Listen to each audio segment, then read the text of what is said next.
It's a beautiful Wednesday morning in the city of Lagos, Southwest Nigeria. My name is Dablola Ogunshaki, and I begin with Vanguard of the paper review this morning.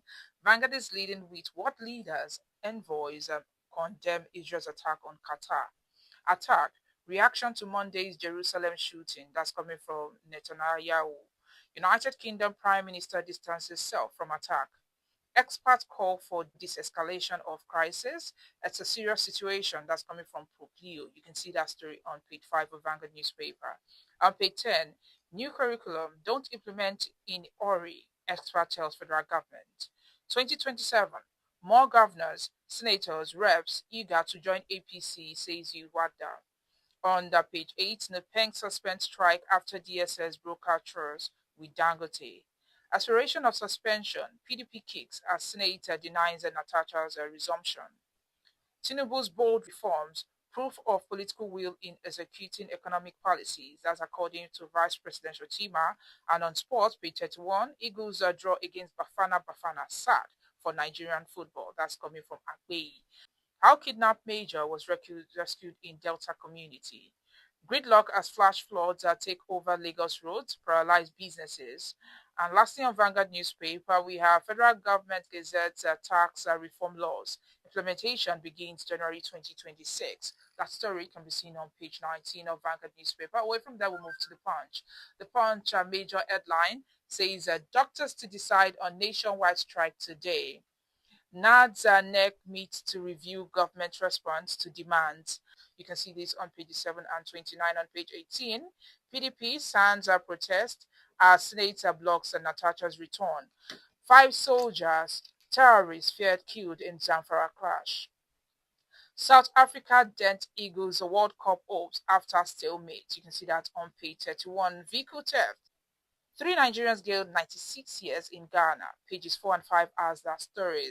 On the top of the banner, page 2, 2027 presidency. Jonathan slips South PDP. Lastly, on the Punch newspaper, 31 states, domestic debt eats at 2.57 trillion naira. You can see that story on page 23. The Guardian's major headline says the federal government under pressure as DMO blames FX global shocks for rising debts. Page 6 as that story. And on news page 5, flight delays, disruption, NCAA's summon domestic airlines to Abuja. Reps film, summer minister over Abuja, Kaduna rail derailment. Nepal on edge as Prime Minister, key ministers resign over alleged graft and social media ban. Federal government overall social registers to support over 70 million citizens. And the top of the story on the newspaper 3, PDP, Labour Party, others flee Senate move to stop Natasha's resumption. Delta slashes dialysis cost, expands health reform. You can see that story on newspaper 29 of the Guardian newspaper. And lastly, the nation's major headline says DSS broker Charles ends New Peng's strike threats. Refinery workers free to join unions. Panic buying of petrol in Akure, Abakaliki. You can see that on the front page, and the story continues on page 2. President directs urgent action on power crisis in hospitals. You can see that on page 4. And on page 3, top of the banner, Ibaz, I saved 5 billion from river staff verification. No plan to implement a 5% petroleum tax yet, says Edu. FIRS, EFCC partner to enforce tax compliance. You can see that on newspage 7. And lastly, on the Nation newspaper, you can't resume until your appeal is decided in court. Senate tells Senator Natasha. You can see that story on page 3 of the Nation newspaper. And that's all we have on the front pages of the dailies. Join us after the break for a brief analysis of some of the stories with our guest.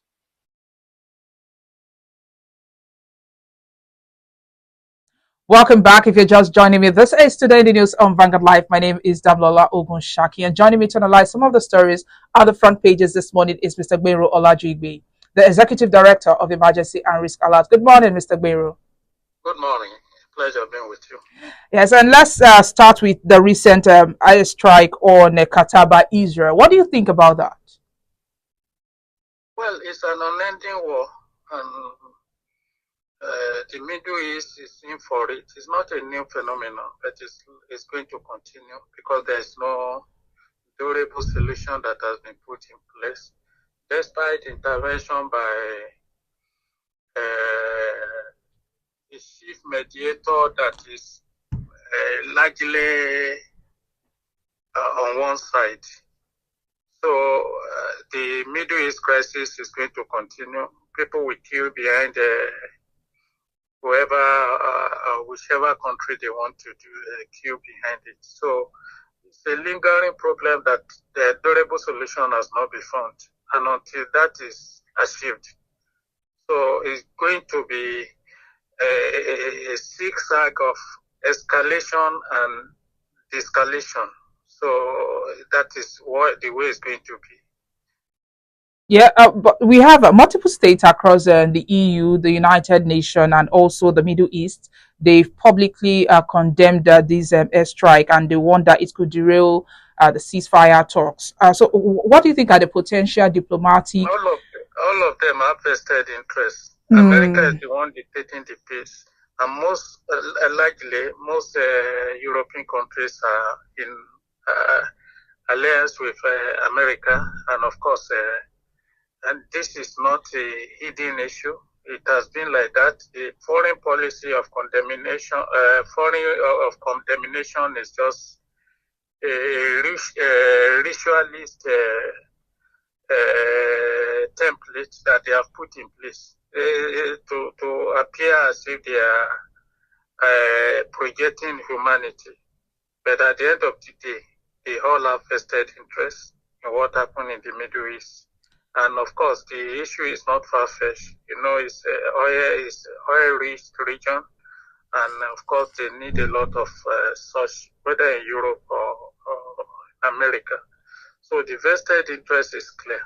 And most of the crises we see today, even though we try to believe that they have been predicted in some cases, those who have faith biblically, but then they are not beyond what can be managed, at least to reduce the casualty, the element of displacement, unending displacement, and vicious cycle of attack that you are seeing is being driven by vested interest even outside the Middle East. So, can you talk more on that vested interest that you're talking about earlier?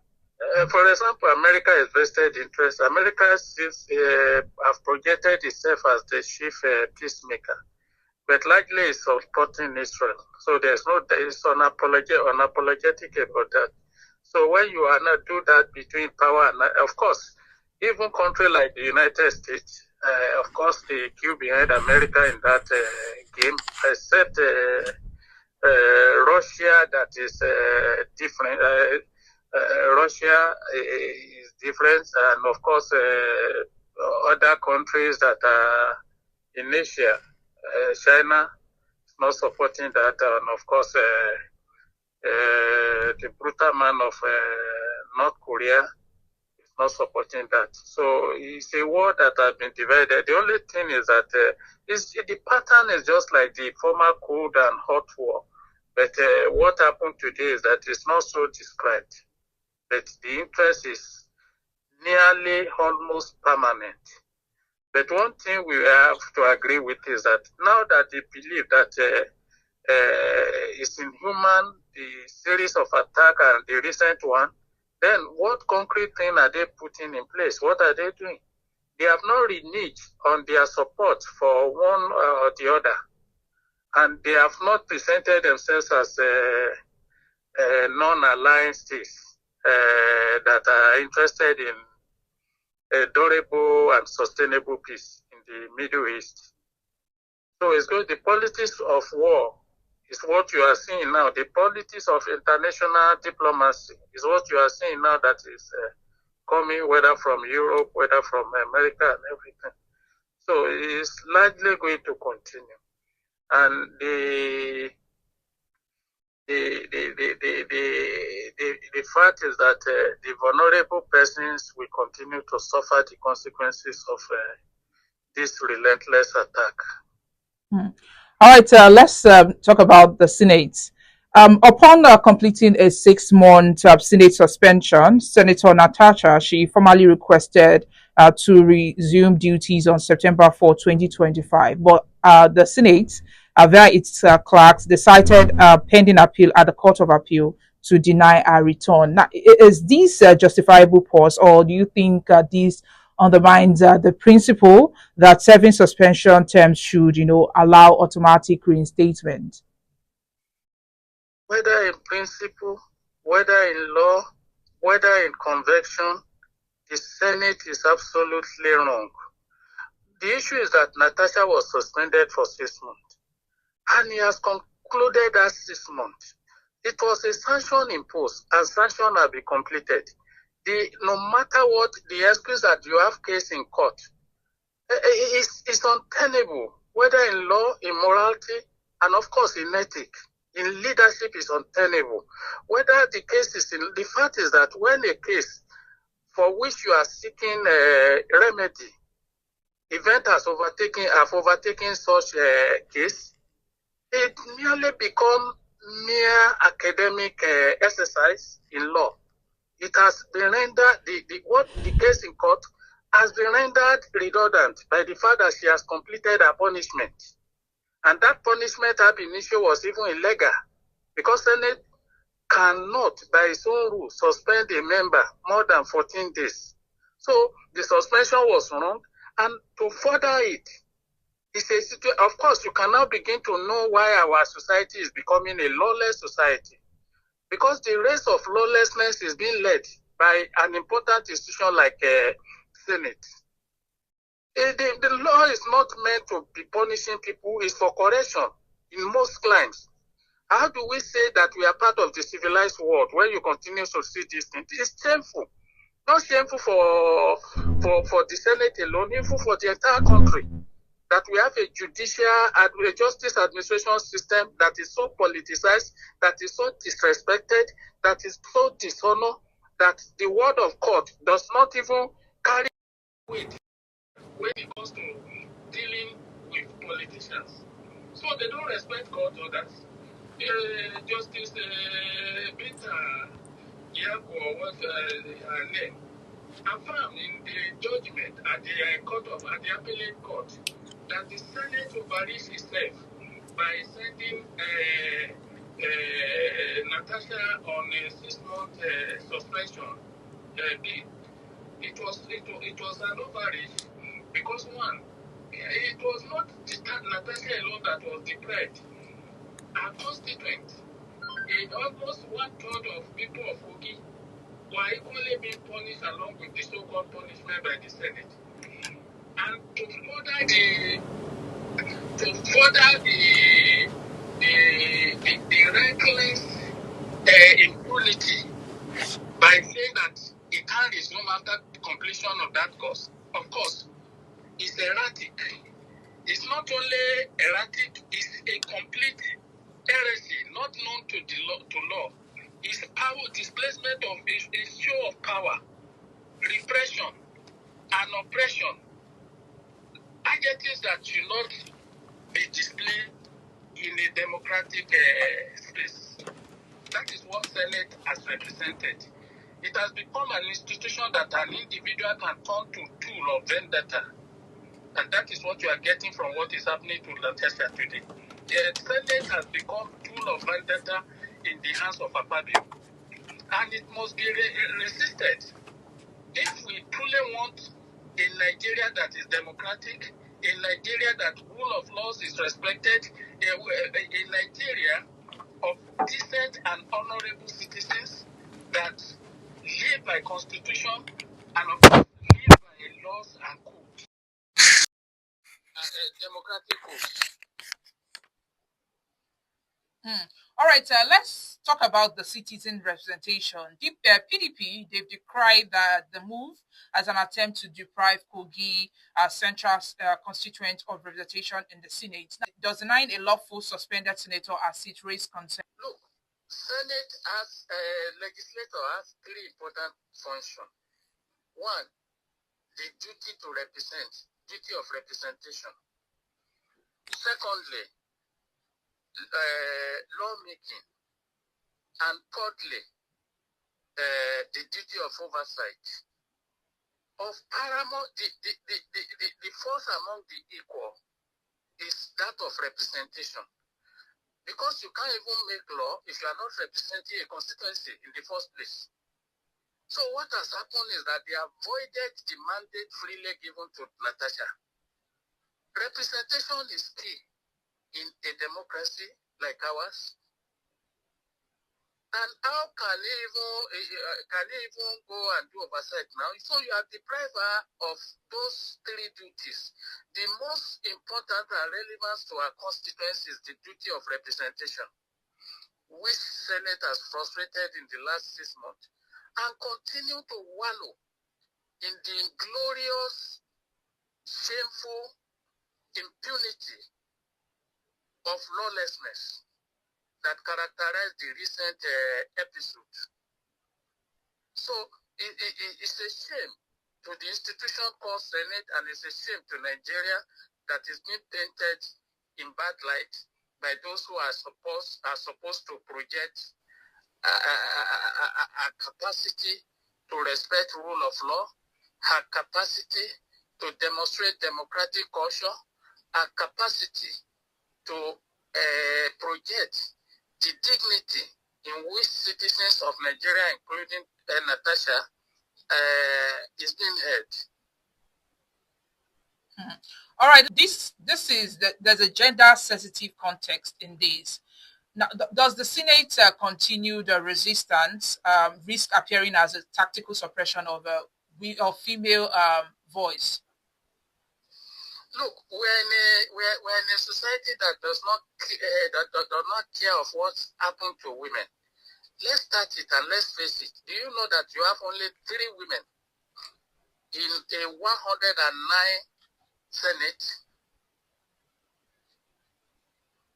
which is not up to 3% of the population of those people, and now you are depriving 1 out of those 3. What is that telling you? And the reason you are able to depriving that person is because of a complaint of sexual, gender and sexual violence that has taken place, or assumed, or allegedly, that has allegedly taken place. No thorough investigation of that. You overshadow it with omnipotence of a very corrupt leadership that did not even do anything much about that, other than looking for a way of suspending and punishing even the one that the complainant. So that's why I'm saying that they have violated all ethics that is known to decency and dignity of womanhood in that House of Senate.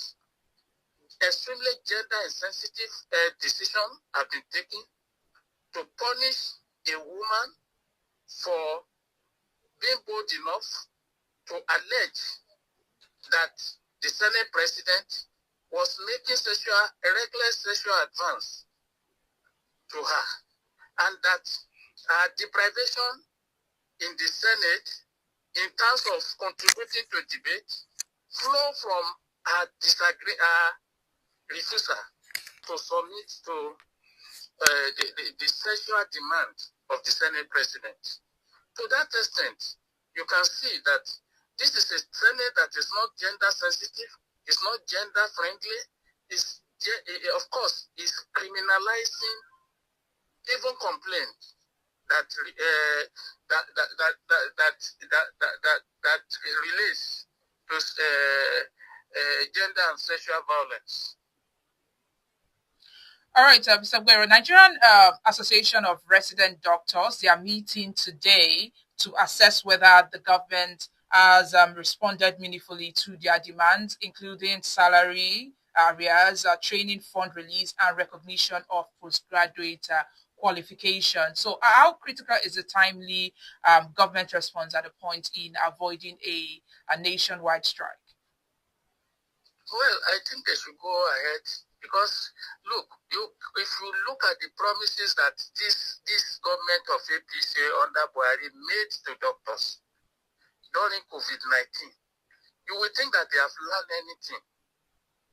Oh, how Assad allowance will be paid to doctors, how their salary will be improved, how everything for residency will be made to be all right, so that these doctors don't even exit the country to outside. But then COVID has done. What have they done? The health sector today is critically sick, and the most important element of healthcare system are the workers, particularly doctors, nurses, and everything.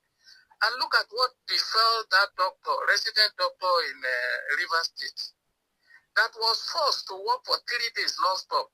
He died, he collapsed and died. The young man at 28. That is unacceptable. That is the type of hazard these doctors face when they go to work because of shortage of doctors across the country.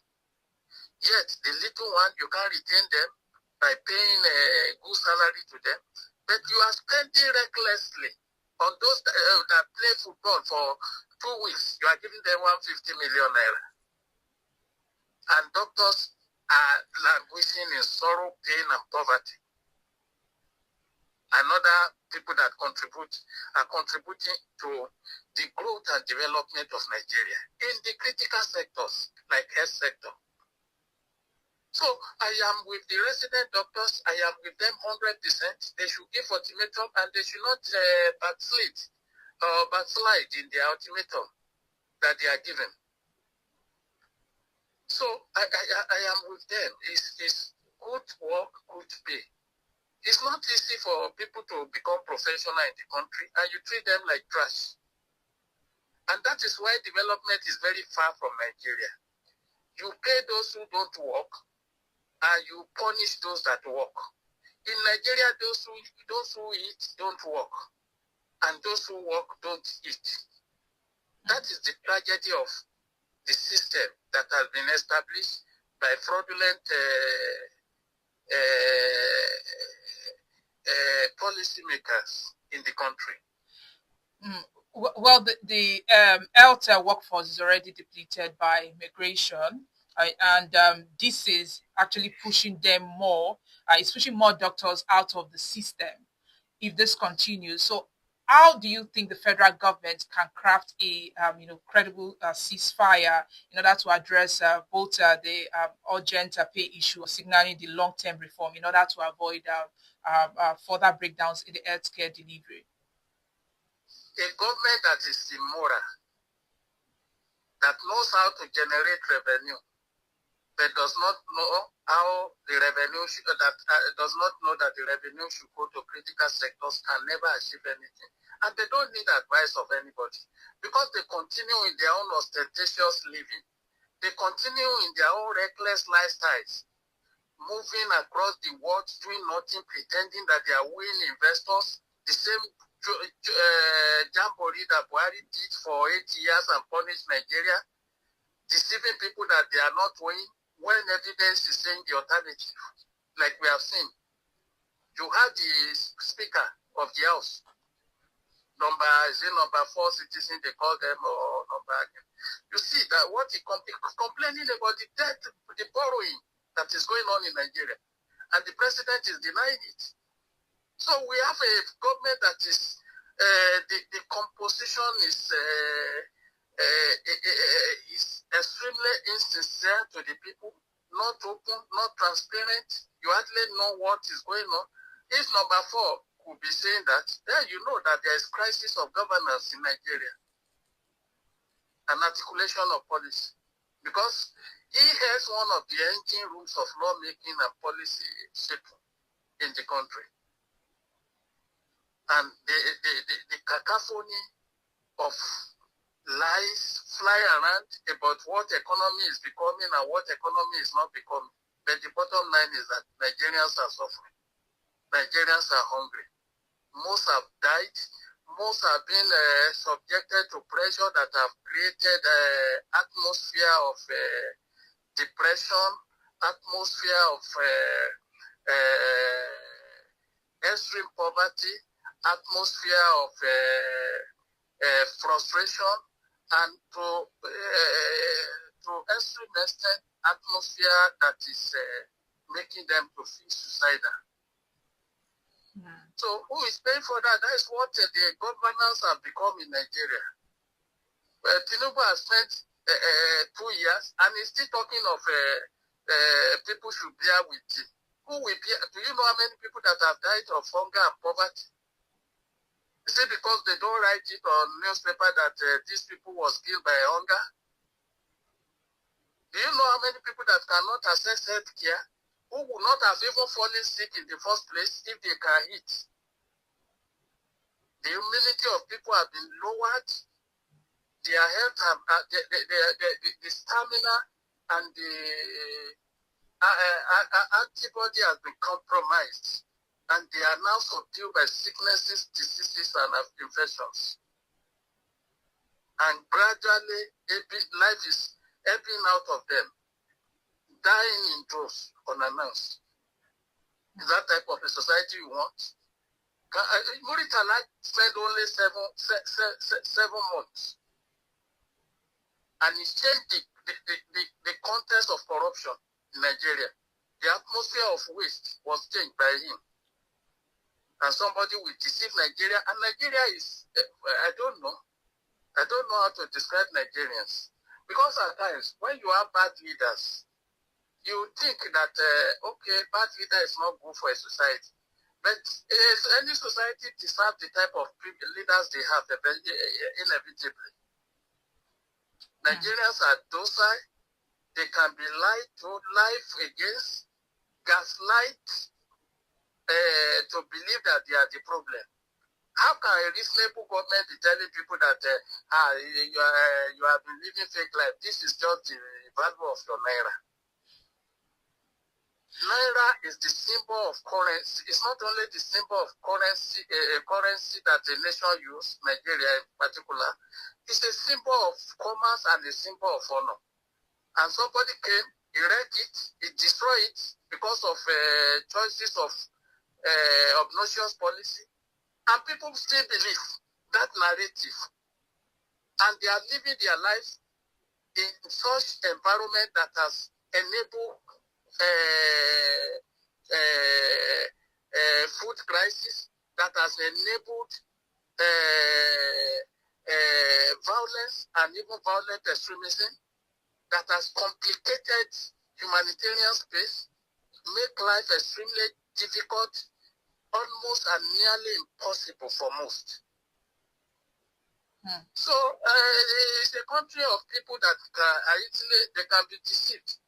Even if you look at even those who claim to be educated in Nigeria, at times the way they talk and the way they accept faith, you find out that Nigeria is not going anywhere. Because even the program that this administration is talking about, they are programs that Nigerians have achieved 50 years ago, 30 years ago. Nigeria has a loan board, a student loan board before. So it's not an innovation. It's not an achievement. We should be living above that now.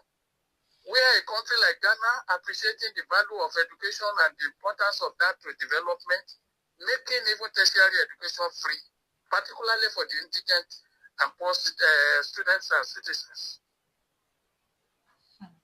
All right, Mr. Agbero, our time is fast spent, but let's quickly touch on this one. The Super Eagles yesterday, they needed a victory to revive their fading hopes of qualifying for the FIFA World Cup next year tournament in North America, but they drew 1-1 with South Africa yesterday. What do you think about that match? Well, may God help us, but then you have poor team.